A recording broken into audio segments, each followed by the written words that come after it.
ஸ்ரீ தேவி பாகவதம் 198ஆம் பகுதி. மேருமலையும் மகாநதிகளும். நாரத மாமுனிவரே, மேருமலையின் 4 திசைகளிலும், திசைக்கு 2 4 திசைகளிலும் 8 மலைகள் உள்ளன. 8 மலைகளும் அஷ்டதிக்கு பாலகர்களின் இருப்பிடங்களாகும்.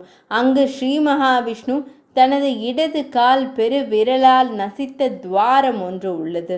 அந்த துவார மையத்தில் உற்பத்தி ஆகும் கங்கை நதி பிரம்மா அமர்ந்திருக்கும் கமலாசனத்தில் விழுந்து சீதை, அலகை, நந்தை, பத்திரை என்னும் 4 கிளைகளாக பிரிந்து பாய்ந்து வந்து லவண சமுத்திரமான உப்பு கடலை அடைகிறது.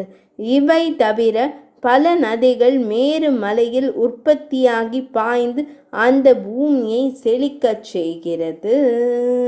198ஆம் பகுதி நிறைவடைந்தது.